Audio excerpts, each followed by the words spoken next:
As the saying goes, every good story needs a villain. This can also be applied to the sporting world. Laettner calls for it. There's a double on Laettner. And Laettner kicked it. The New England Patriots, now Super Bowl bound, may have been caught cheating in their rout of the Indianapolis Colts in last Sunday's AFC Championship game. A record suspension tonight for baseball star Alex Rodriguez over his use of performance-enhancing drugs. It's a part of human nature to root for the good guys as they take on the bad guys. But who actually decides who is good and who is bad in the world of sports? There are players and teams throughout history that have been viewed as universal villains. However, this is usually fully reliant on the audience's perspective. While I'm sure most people would agree that an athlete like figure skater Tanya Harding is a villain through and through for her involvement in breaking Nancy Kerrigan's leg before the 1994 Winter Olympics, and O.J. Simpson is a villain for doing what we all know he did, it isn't always so black and white. If you asked any football fan from New England if they loved the Patriots with Belichick and Brady, you would probably see the nostalgia wash over their face and hear a resounding yes. Ask any other NFL fan, and it would probably trigger some sort of PTSD attack. As I said, villainy has everything to do with perception. A player on your team can make a play that you consider gritty, but a player for your rival makes the same play, they're dirty. Your team hits a buzzer beater, it's skill. The other team makes it, it's luck. Usually, these are just one-off plays that don't cause you to have any ill will towards the opposing team or player. However, there are some rare instances where a team or player repeatedly makes these plays, and this is when we start moving towards the territory of villains. Villains are booed at every away game, mocked in the media, and made out to be the worst of the worst. And from the perspective of the villain, when it feels like everyone in the world hates you, you begin to hate the world.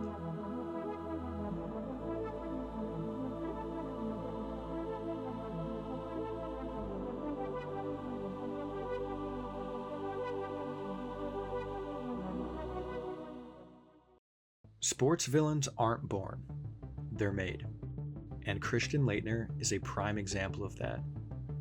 This may be a name unfamiliar to some, but in college basketball, Christian Laettner was king. The guy was a massive 6'11", looked like a model, played for an elite academic university in Duke, and was better than your favorite team's best player at the time. 4 Final Four appearances, 2 national championships, and a National Player of the Year. It seemed like he had it all. So inevitably, everybody outside of Duke fans hated him. He was so universally hated that this is what his rivals had to say about him 25 years later in a documentary. I thought Christian Laettner was soft. Overrated. Pretty boy. A bitch. His own documentary is literally titled, I Hate Christian Laettner. Anywhere the guy went, he was booed relentlessly. To the public, Christian Laettner perfectly represented Duke University, a preppy kid who looked like he was born with a silver spoon in his mouth. And while Laettner did go to a prep high school, these preconceived notions didn't paint the full picture. He grew up in a blue-collar family. His mom was a teacher, and his dad was a newspaper press plant printer. Try saying that 5 times fast. But anyway, Laettner actually did janitorial work at Nichols Prep School to supplement some of his tuition costs. Hardly a kid with everything handed to him. His work ethic and athletic ability allowed him to be a McDonald's All-American coming out of high school, alongside future NBA greats like Alonzo Mourning and Shawn Kemp. This placed him on Duke coach Mike Krzyzewski's radar, better known by his nickname, Coach K. If you're familiar with college basketball, then you know who this is. And you would know that Duke has been an absolute powerhouse in the sport for the last 40 years, winning 5 national championships, mostly built on the back of Coach K. However, in 1988, when Laettner had just arrived on campus, Duke had 0 national championships, and this is when Duke would elevate from a budding program to a dynasty akin to the Patriots and Yankees. And much like those teams, hatred would follow. Laettner fell into what I would like to call the cycle of hatred. Fans can hate a player for a number of reasons, whether it be for beating them, what they deem to be dirty play, or a preconceived notion they have about the player. The player then develops a sort of screw you attitude and leans into the villain, antagonizing the jeering crowd by making dirty plays. This causes a cycle of even more hatred towards the player, and more villainous behavior to be exhibited. Essentially, the fans have created this cycle of hatred that has caused the player to act out according to how they are being treated. And boy, oh boy, did Laettner act out. He had an unrivaled competitiveness and passion for the game, and he did not care what he had to do to win. Whether it was borderline bullying his teammate and friend, Bobby Hurley, to get the best out of him, or committing dirty plays and antagonizing the opposing team so much that it leads to one of their players doing this. In Christian's own words, winning cured all. And as much as everyone hated it, he did win. There was a method to his madness. His freshman year, he started on a Duke team that made it to the Final Four. The next year, he made it a step further, hitting a game winner over UConn in the Elite Eight and making it all the way to the national championship before getting knocked off by UNLV. But in his junior and senior years, he would take it a step further and never look back. Christian Laettner would become a household name in 1991, when Duke got their revenge on UNLV in the Final Four, and went all the way this time, taking down Kansas in the national championship, picking up first team ACC, second team All-American, and Final Four Most Outstanding Player honors along the way. Laettner was clearly one of the best players in college basketball, and already hated by many. However, his senior year is what would cement Laettner's legacy as the most hated college basketball player of all time, even 30 years after he played. Laettner would lead Duke to a 28-2 record and the #1 overall seed in the NCAA tournament.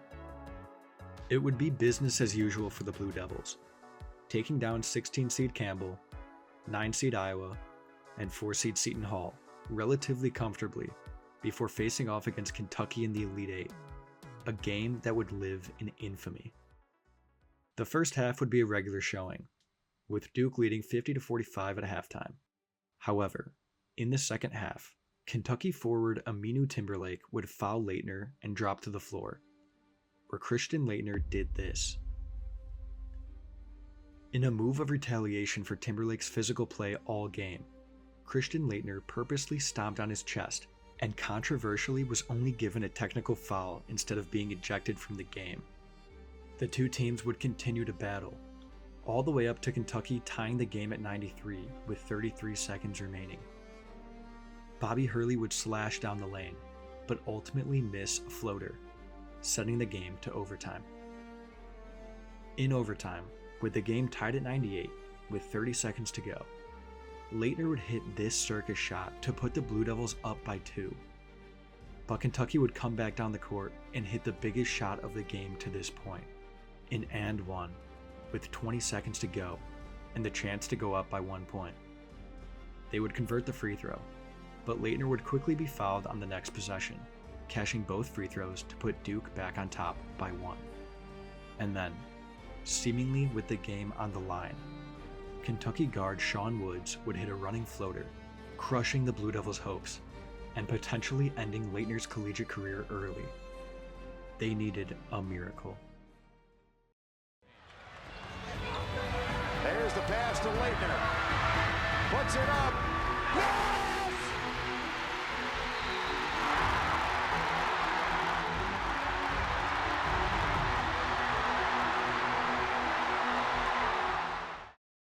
The shot. Perhaps the most memorable college basketball moment of all time, cementing the legend of Christian Laettner. Complete horror for Duke fans everywhere. People were quick to look back at the stomp on Timberlake, protesting the decision for Laettner to stay in the game. And to rub salt in the wound, this was Christian Laettner's stat line. A perfect game. 0 missed shots, and one of the most clutch basketball shots of all time for the win. The haters were in shambles. Laettner and Duke would go on to beat Indiana in the Final Four and absolutely decimate Michigan's Fab Five in the national championship. A fairy tale ending for the villain of the story. To make matters even worse for his haters, He was then invited to join the Dream Team at the 1992 Summer Olympics, where he won gold. The general public believed Laettner was a privileged elitist who was completely unrelatable to the common man, and they hated him for it. If they just took a second to look into his background, they would have found that he came from a very normal family and was more like them than they would ever have imagined. But something very strange happens when you don the blue and white jersey that just causes people to be blinded by hatred.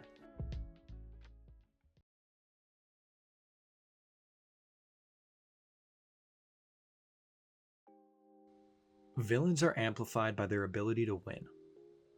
For the most part, no one cares to hate on a team or player that isn't any good. This could explain why the Patriots were so despised under Bill Belichick and Tom Brady, the Palpatine and Darth Vader of the NFL. If you've heard of the NFL, then you've heard of Brady. 7 Super Bowls, 5 Super Bowl MVPs, 3 regular season MVPs, and 15 Pro Bowls. He's widely regarded as the greatest to ever play the game. However, he began his career as an afterthought. He wasn't a physical standout. Where at the first ever NFL Combine, he clocked one of the slowest 40-yard dash times ever seen by a quarterback at 5.28 seconds, an extremely weak vertical jump at 24.5 inches, and a mediocre 20-yard shuttle time of 4.38 seconds. This was a scouting report on Brady at the time. Poor build, skinny, lacks great physical stature and strength, lacks mobility and the ability to avoid the rush, lacks a really strong arm, can't drive the ball downfield, does not throw a very tight spiral, system type player who can get exposed if forced to ad-lib, gets knocked down easily. A report like this begs the question, how did he even make it to the NFL? Well, a few scouts saw glimpses. He's highly competitive. He looked like a team leader on the field, a decision maker, and his ability to get the guys around him to play hard jumped off the tape. Outstanding leader, priest-like personality, calm, wise, and thoughtful.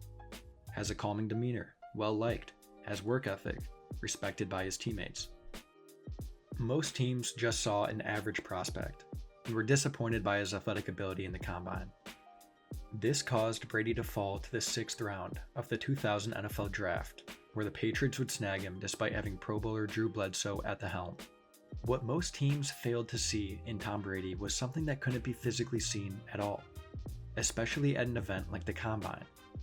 His work ethic, his drive to win, and his need to prove others wrong. Falling to the 6th round when he really should have been a 3rd to 5th round pick, and seeing these 6 quarterbacks selected before him ignited a fire within Brady that would terrorize the league for the next 20 years. This is what Patriots owner Robert Kraft had to say about his first meeting with Tom Brady. I know who you are. You're our 6th round draft choice. And I always remember he looked me like a laser eye to eye and he said, "That's right, and I'm the best decision this organization has ever made." While we know Brady turned out to be right, it was still a wild thing to say considering he was the 4th string quarterback on the roster and a long shot to ever even see the NFL field. However, after his rookie season, he was named the backup in 2001, behind the first man to receive a $100 million contract in the NFL and a true star in the league, Drew Bledsoe. Bledsoe had led the Patriots to the Super Bowl in '97, and it was clear that this team was his. Brady would play second fiddle as Bledsoe attempted to bring the Patriots back to another Super Bowl. That at least was the plan before the unthinkable happened. A massive hit from Mo Lewis in just week 2 of the season. Bledsoe was immediately hospitalized and nearly died of internal bleeding in the hospital that night. He would thankfully be fine, but injured for the foreseeable future, leaving New England's hopes on Tom Brady's shoulders. He would respond well, leading the Patriots to the playoffs with an 11-5 record, and even retaining the starting job with Bledsoe coming back from his injury. In their first playoff game, they came up against the Oakland Raiders. Snow came down the entire game, obstructing vision and making it incredibly hard for either offense to move the ball. The Raiders led 13-10 late in the 4th quarter. With no timeouts and less than 2 minutes remaining, the Patriots needed to drive down the field to to set up at least a field goal to tie it. However, this happened. Brady fumbled after taking a blindsided sack, and with the Patriots having 0 timeouts, the game was effectively over. Or was it? On a replay, it still looks like a fumble clear as day. But an obscure rule, implemented in 1999, states that when an offensive player is holding the ball to pass it forward, any intentional forward movement of his arm starts a forward pass, even if the player loses possession of the ball as he is attempting to tuck it back toward his body. This rule became simply known as the tuck rule, and it gave a second life to the Patriots, which they took full advantage of, driving down the field and having one of the greatest kickers of all time in Adam Vinatieri bury a 45-yard field goal to send the game to overtime. In overtime, Vinatieri would hit another one to seal the game, sending the Patriots to the AFC Championship. They would face off against the Pittsburgh Steelers, and in the second quarter of this matchup, Patriots fans would get a strange sense of deja vu, as this time Brady would go down with an injury, and Bledsoe, the star turned backup, would return to the field. Bledsoe wouldn't play spectacularly by any means, but would see the Patriots to the Super Bowl for the second time. Despite this, Bill Belichick would still give the starting nod to Tom Brady. To Bledsoe's credit, while obviously this disappointed him, he was still extremely professional, considering he had the biggest contract in the sport and was getting benched in the Super Bowl. He's a class act who I believe deserves a little nod of respect. But anyway, back to Tom Brady's first Super Bowl appearance. Things looked pretty bleak. They were 14-point underdogs to a stacked Rams team, with fellow overlooked quarterback Kurt Warner. The Patriots would start the game well, jumping out to a 14-3 lead by the half. But the Rams were known as the greatest show on turf for a reason, and bounced back in the second half. Down by 7, Kurt Warner would find Ricky Proehl in the end zone to even up the game at 17 with 1:30 remaining. The league was about to find out that 1:30 was far too much time to leave Tom Brady. He marched his team down the field, and old reliable Adam Vinatieri nailed a 48-yard field goal as time expired to seal the game. Brady and the Patriots, America's team, had just won their first Super Bowl after one of the greatest tragedies in American history. Now, hold on just a second, I hear you say. I thought this video was about villains, not some feel-good stories about underdogs. Well, to that I would say that the slope from hero to villain is a quick and slippery one. New England would win the Super Bowl 2 years later, and another one the year after that, establishing themselves as an NFL dynasty. And while people like feel-good stories, no one likes dynasties. Public appeal would truly turn against the Patriots in Week 1 of the 2007 season, when they would play the same team that started this dynasty when they injured Drew Bledsoe, the Jets. The game seemed normal in all aspects, but behind the scenes, security had caught a Patriots video assistant filming the Jets' defensive signals in a scandal that would rock the NFL to its core. Spygate. Now, this situation, even today, is extremely confusing and muddled. While there are designated areas where teams could film, the Patriots bent these rules by filming from their own sideline. Patriots fans would tell you that they were just doing what every other team in the league was doing, and were only being punished because they were the best. Everyone else would call them blatant cheaters doing whatever they could to get the upper hand. No matter which side of the fence you're on, the damage was done. People ran wild with theories that this was only the tip of the iceberg, questioning if their previous success in Super Bowls were won legitimately. The scandal was swept up relatively quickly.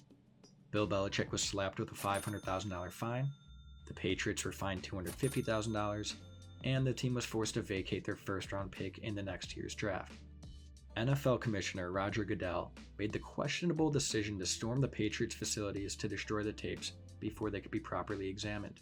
Because of this, we may never know the full extent of the scandal, but the seeds of doubt remained in people's minds, and the Patriots set out to shatter that doubt.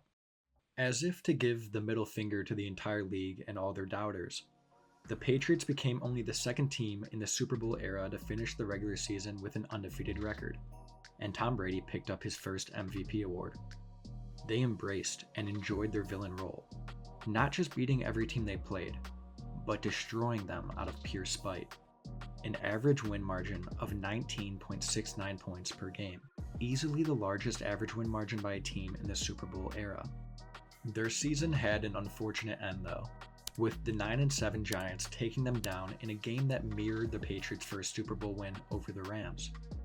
This time with the Patriots taking on the role of Goliath, and the Giants acting as David. Following the 2007-2008 season, the Patriots hit a rough patch filled with injuries.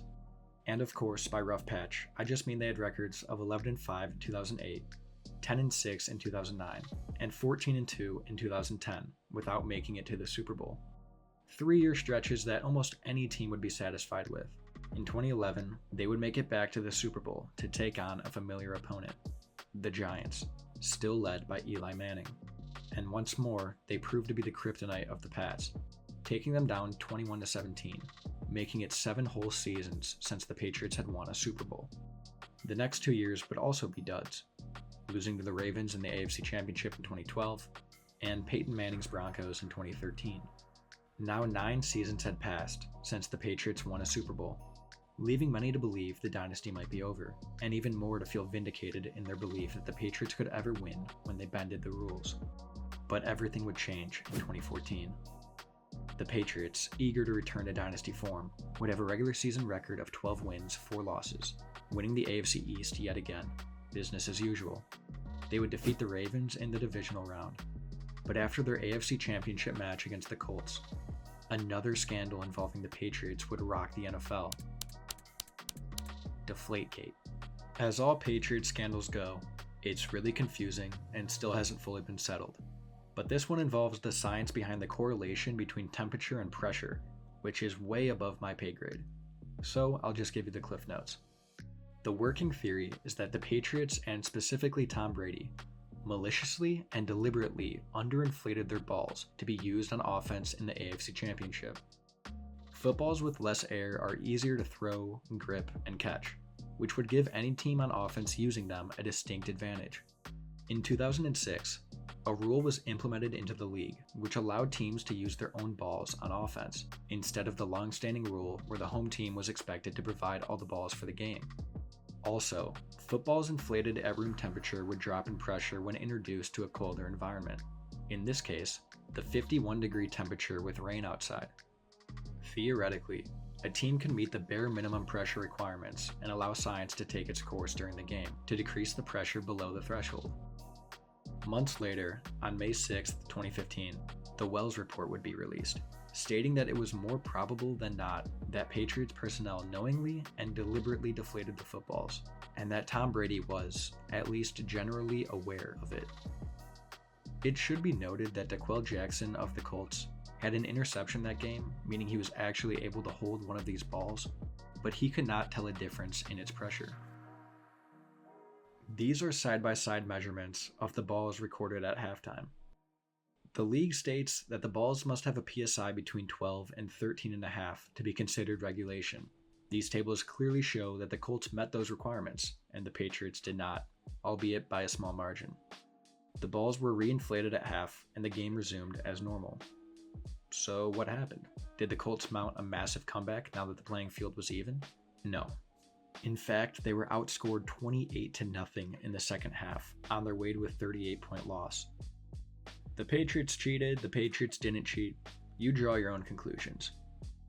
This whole mess, of course, ended with New England fans calling it a witch hunt, and Patriot haters calling for them to forfeit their upcoming Super Bowl. Obviously, that did not happen. And to rub salt in the wound, the Patriots would be 1 yard away from losing the Super Bowl when undrafted rookie Malcolm Butler would seal the game with an interception, giving the Pats their 4th Super Bowl. It was clear that the reports of the dynasty's demise were greatly exaggerated. Back on top, with even more people believing shady practices were taking place, the Patriots could not be more hated outside of New England. The fallout of Deflategate included the Patriots being fined $1 million, being forced to forfeit a first-round pick and a fourth-round pick, and the big kicker, Tom Brady being suspended for the first 4 games of the following season. Brady appealed this decision and got a judge to nullify the suspension. However, after almost another year of legal battles, the suspension was reinstated, and Brady was required to serve it 2 seasons after Deflategate. Nothing is ever simple with this team. In the season after Deflategate, Brady and the Patriots would lose in the AFC Championship to Peyton Manning and the Broncos in the last ever game played against one another. However, the Patriots would bounce back the next year, finishing the season with a 14-2 record in spite of Brady's 4-game suspension, basically rendering the whole legal battle a complete waste of everyone's time. The Patriots would make it to the Super Bowl with arguably one of their strongest teams yet, coming up against the Atlanta Falcons. Early on, Brady looked shaky, failing to score any points and throwing his first postseason pick six. Patriots 0, Falcons 21. The Patriots would get 3 points on the board before half, but the outcome looked grim for the Pats. Had Brady lost his magic touch? Was the 39-year-old's age finally catching up with him? It appeared so, as they failed to score on their first drive of the second half, allowing the Falcons to take over and score yet another touchdown, increasing their lead to 25 points. Patriots haters rejoiced. The cheaters had finally gotten what's been coming to them: embarrassment on the biggest stage. However, I would like to remind people what scouts saw in 22-year-old Tom Brady. Even back then, his mentality and drive was apparent, and now, 17 years later, his resiliency had only solidified. Faced with an impossible task, where many would have folded, the Patriots decided to go for it. They would string together some plays to score, but kicker Stephen Gostkowski would hit the upright on the extra point, 9-28. After forcing a punt and driving back down the field, Gostkowski would make a 33-yard field goal, 12-28. Just a 2-possession game now, with less than 10 minutes to go. On the Falcons' next drive, reality would set in for Atlanta that they might choke away the biggest lead in Super Bowl history, when Matt Ryan would be stripped in their own half, giving the Patriots great field position where they would capitalize and get the 2-point conversion, 20-28. The Falcons would get back into Patriot territory and relax a bit, as a field goal could be enough to steal the game, but they would shoot themselves in the foot, getting sacked and giving up a holding penalty to drive them backwards, forcing a punt. Leaving Tom Brady this much time in the Super Bowl would be costly, as the Patriots would march forward. Julian Edelman would make a ridiculous circus catch, and just watching it, you knew the writing was on the wall. They would continue downfield and score, converting the 2-point try and tying up the game. Holy fucking shit. The entire world watched in disbelief. How was this possible? What have we ever done to deserve these evil football overlords? Could we maybe still ban them for Deflategate? The red, white, and blue were just an unstoppable force, and the game seemed over before overtime. To make matters worse, the Patriots would win the coin toss, meaning a touchdown would end the game. They cut through the Falcons' defense like paper, marking the biggest comeback in Super Bowl history and giving the Patriots their 5th Super Bowl. Luckily, the Patriots would fall short the next year, losing to Nick Foles and the Eagles, meaning these are the only 2 men in the world who can say they beat Tom Brady in the biggest game in football. The year after that looked hopeful. There was a fun new team that everyone thought could take down the dynasty, led by a star young quarterback in Patrick Mahomes. Brady was now 41 years old, and surely couldn't keep up his production, right? In the AFC Championship, the fan-favorite Chiefs would lead by 14 at half, but struggle to hold it, going to overtime and eventually losing, setting up a Super Bowl matchup against the Rams, where in one of the most boring Super Bowls I've personally ever seen, the Patriots would win 13-3, completing Tom Brady and the Patriots' quest for all the Infinity Stones, 6 Super Bowls. Fortunately, it would end there in New England. The Dolphins, coached by former Patriots assistant Brian Flores, would defeat the Patriots in Week 17, causing them to miss out on a first-round bye in the playoffs. They would instead play the Titans in the divisional round, coached by Mike Vrabel, who played linebacker on the Patriots for their first 3 Super Bowl wins. In the end, only former Patriots could spell the end of the dynasty.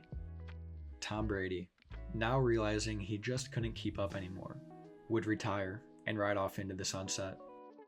Just kidding. He would then switch teams and immediately win a Super Bowl elsewhere. But for the sake of this video, and all the pain that Tom Brady has caused me, let's just quickly forget that that ever happened. You could have a team filled with literal saints, on and off the field, but if they had the Patriots' same run of dominance for 20 plus years, they would be hated and villainized. As we know, the Patriots were not saints. Sure, they were probably policed a little more harshly than the other teams, but they still bent the rules. People yearn for the underdog. They don't want to see one team dominate over and over and over and over and over and over again. It's the same reason everyone rooted for the Chiefs against the Patriots, and the same reason everyone rooted for the Eagles against the Chiefs this season. Brady and the Patriots' greatness is undisputed. No matter how big of a Tom Brady hater someone was during his heyday, there comes a time when even they must admit to themselves that he was the greatest to ever do it. We may never see another dynasty the likes of them as long as we live. And while that sounds pretty good in theory, I believe football is a much better sport when there are teams to root against.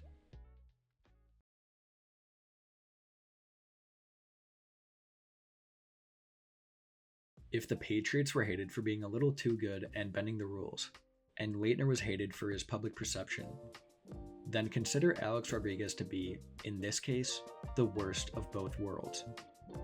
Even if you aren't a baseball fan, you've still more than likely heard the name.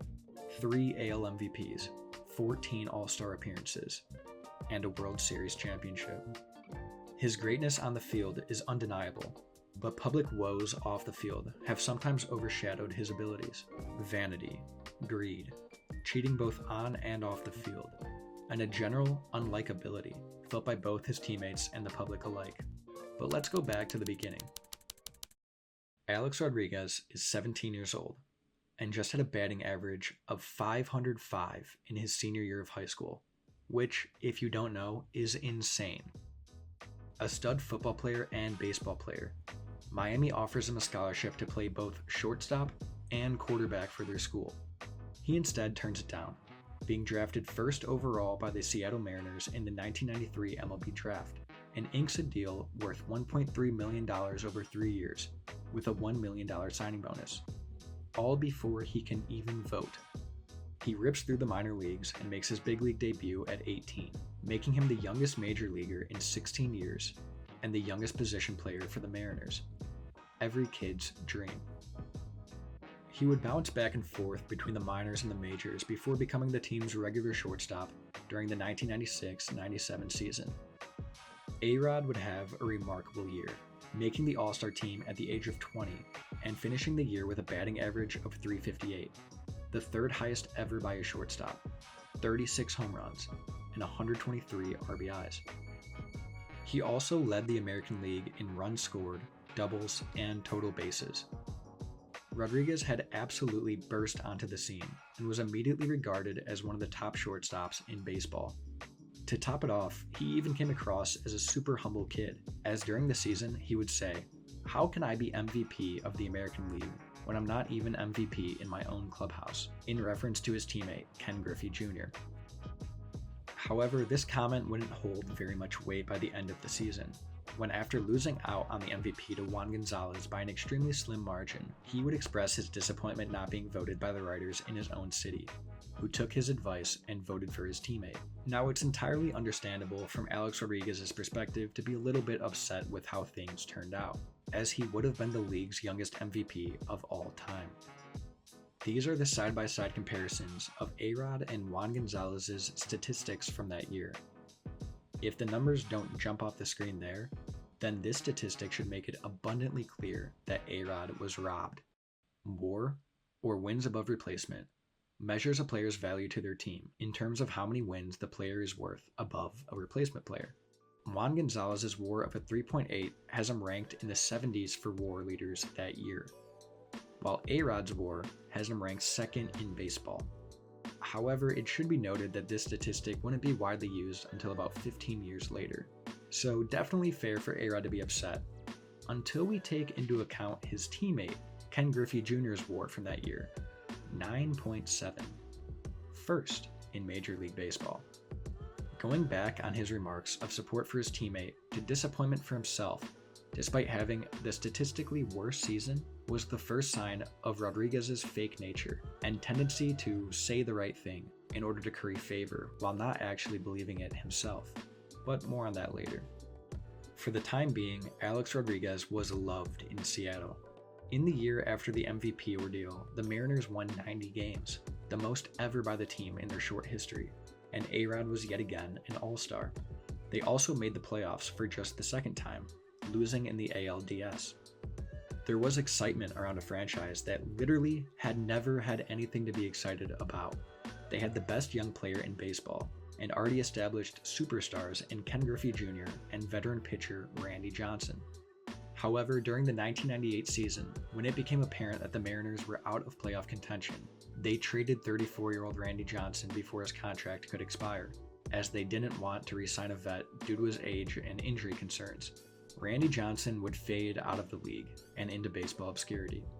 I'm just kidding. He played for 12 more years until the age of 46, won 4 consecutive NL Cy Young Awards, and led his team to the World Series in 2001, on his way to becoming a first-ballot Hall of Famer.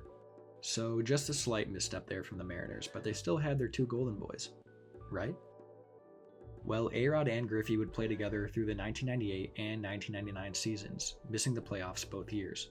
But with free agency looming, the Mariners agreed to trade Griffey to the Reds to be closer to his home. Now, only Alex Rodriguez remained, and with his contract up in 2001, Mariners fans were a little worried, but hopeful, as it seemed the team was intent on building around him to create a winning culture. And the 2000 season went great. The team won another record 91 games, and made it all the way to the ALCS before falling out of the playoffs, tying the farthest the team had ever made it. Spirits were high, and with A-Rod telling the media that money wasn't the biggest factor, the ability to win was, everything looked peachy in Seattle heading into the offseason. That is until articles start coming out in November and December surrounding the Alex Rodriguez sweepstakes. The Mets had come out and said that the price for A-Rod was just too high, stating that not only is the Mariner trying to become the highest paid player by a wide margin, but he was also making demands for a chartered jet, an office at the stadium to allow his marketing staff to conduct business on his behalf, and assurances that he would have the most billboard advertising coverage of any athlete in the city in which he played. Okay, so maybe money mattered a little bit more than he let on, but he was still trying to go to a winning team in a major market. Well, all of that would completely flip on its head when A-Rod inked the largest deal in sports history with the Texas Rangers. 10 years, $252 million. To put this number into perspective, Kevin Garnett at the time held the largest overall sports contract, worth exactly half of A-Rod's. It should also be noted that the Rangers were coming off of a last place finish in the AL West, and had only won 1 playoff game since the team's inception in 1961. It was very clear that Rodriguez was just telling the media in Seattle what they wanted to hear, without actually meaning a word. The betrayal cut deep in Seattle. The next season, signs in the crowd reading Payrod, A-Fraud, A-Wad, Betray Rod, and Rodriguez were everywhere. They threw monopoly money with his face onto the field and booed relentlessly. The once king of the city had turned to public enemy number 1, and the mask that Alex Rodriguez wore was starting to slip. Mariners fans would say, "We knew the smooth words spoken by his pretty face were lies. Whether he was lying to himself or to us made no difference. He was as sincere as a politician on a campaign trail." I think there are plenty of fans out there who can understand A-Rod's decision. I mean, what the Mariners offered in $95 million over 5 years with $60 million guaranteed is a ton of money, but it pales in comparison to the Rangers' behemoth $250 million 10-year offer. If Alex Rodriguez had just come out and said, "I want to be the highest paid player in baseball," I think a lot more people would have had respect for him, rather than playing this whole charade of the good guy who wants to win with the team that drafted him. A-Rod's time in Texas would actually go extremely well for himself. In his 3 years with the team, he would make 3 All-Star appearances, win 3 Silver Sluggers, 2 Gold Gloves, and win his first MVP award in 2003. Despite all his individual success, his team would flounder. His outrageous contract would eat up so much cap space that the Rangers couldn't afford to sign any other key players. This caused them to finish with 73 wins, 72 wins, and 71 wins with A-Rod, literally taking one step back every year, finishing last in the AL West all 3 years. It turns out, paying a player more money than you bought the team for 2 years prior is actually a bad decision. Who would have known? The financial burden of Alex's contract was an anchor on the Rangers organization, and Alex was quoted as saying, "I would have never gone to Texas if they told me, 'Alex, it's going to be you and 24 kids. Never, for no amount of money.'" Leaving aside the blatant disrespect for his teammates, it was clear that both parties needed to move on. After a trade with the Red Sox fell through, Rodriguez would be traded to the most hated team in baseball, the Yankees, and moved to third base as Derek Jeter already occupied the shortstop position. A-Rod and Jeter were already extremely familiar with each other. They met in 1993 at a college baseball game after Jeter was drafted 6th overall in 1992, and just before A-Rod would become the first overall pick in the 93 draft. The two immediately hit it off. When the Yankees played the Mariners, the two would sleep over at each other's houses so frequently that one of their teammates asked them, "Are you going over to your boyfriend's house?" In a later season, a brawl would break out during a game between the Yankees and Mariners, where the two were seen quote-unquote fraternizing instead of backing up their respective teams. They featured on magazine covers together before they even played for the same team, and featured in other pictures together. However, in a 2001 interview with Esquire, Alex Rodriguez would say, "Jeter's been blessed with great talent around him. He's never had to lead. You go into New York, you never say, 'Don't let Derek beat you.'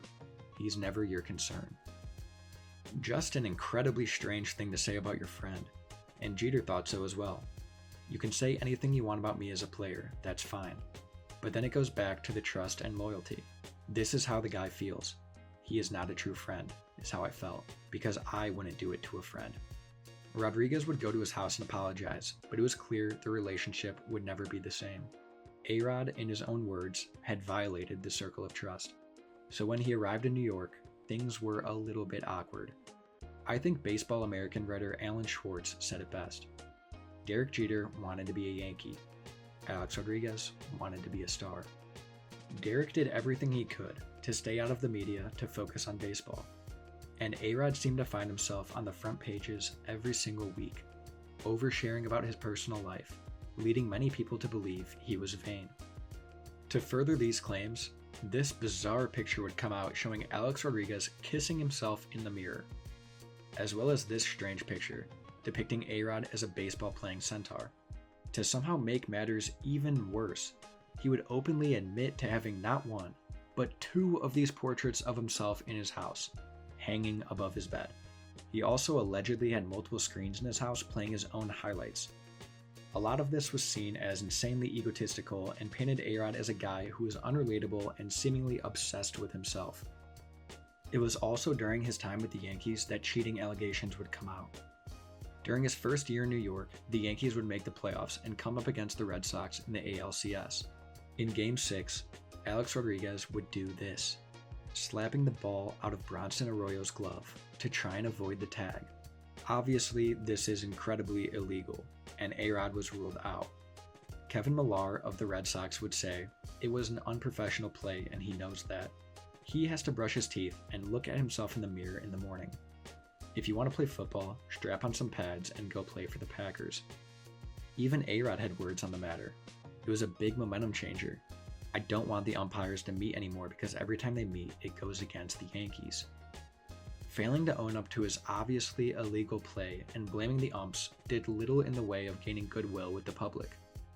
This also wasn't a one-time thing, where in another game, A-Rod allegedly shouted while running the bases to confuse the infielders. This is highly frowned upon and furthered the narrative that he was a poor sport. But back to the ALCS. The Yankees would collapse in the series, losing 4 straight games after being up 3-0, and A-Rod would face the brunt of the backlash as he hit 2 for 17 in the series. He would bounce back the next year, picking up his second MVP award, but hitting 2 for 15 in the ALDS as the Yankees were knocked out, solidifying his reputation of someone who chokes in the playoffs. The next year, he would put up his lowest WAR since 1995 when he was 19 years old and barely played. In the playoffs, the Yankees would be eliminated in the ALDS, and A-Rod would hit 1 for 14.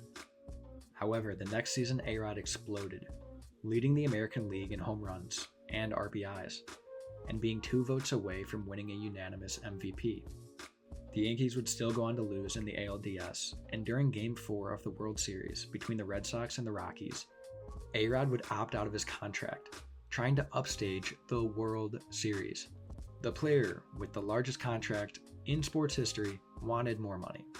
People saw this move as incredibly egotistical, but I should mention this was more than likely his superstar agent Scott Boras' idea to squeeze the Yankees and bring attention back to A-Rod.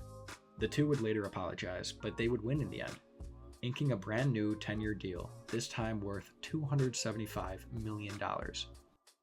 Remember how I mentioned cheating allegations? Well, A-Rod would be spotted leaving a strip club with someone who was not Mrs. A-Rod, and this led to more drama within his personal life, and finding himself in the tabloids more and more as he began dating famous women. However, the cheating allegations were about to get much, much worse. 3 days after signing the richest contract in baseball for the second time, A-Rod appeared on 60 Minutes just days after the Mitchell Report was released, accusing 89 players of using performance-enhancing drugs. A-Rod was not listed in the report, but said this when asked. Have you ever used steroids, human growth hormone, or any other performance-enhancing substance? No. Unfortunately for Rodriguez, a little after a year later, this would prove to be a lie, as he would go on national television and admit to taking steroids, but only during his time with the Rangers. Steroid and PED usage is somewhat of a gray area in baseball. They weren't banned until 1991, and the league didn't implement testing until 2003. Basically, since A-Rod came out and admitted to using PEDs only up until the league started testing, no one could prove him otherwise, and he was essentially able to get off scot-free, with just a slight bruise to his reputation. With that weight off of his shoulders, he went back to playing for the Yankees for the 2009 season. The team finished with 103 wins, the most since 2002, and looked poised to make a run. They just needed their superstar third baseman to wake up in the postseason for once, which he did, batting .455 with 2 homers in the ALDS and hitting a game-tying home run in the 11th inning in Game 2 of the ALCS. The World Series matchup against the Phillies would go to 6 games, but the Yankees would come out on top, winning their first World Series since 2000 and giving A-Rod World Series MVP honors. Alex Rodriguez was on the mountaintop, but unfortunately, when you're at the peak, there's only one way you can go. He never went back to the World Series and returned to his postseason choking form.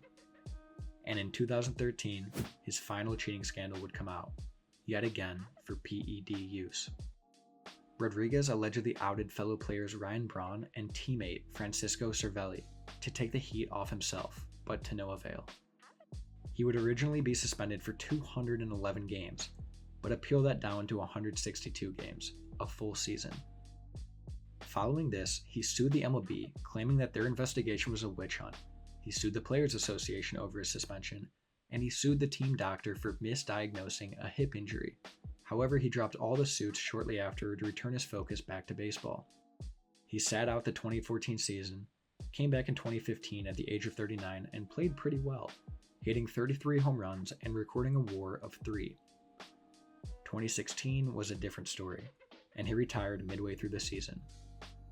In the final game of his long and tumultuous career, how do you think this villain was treated?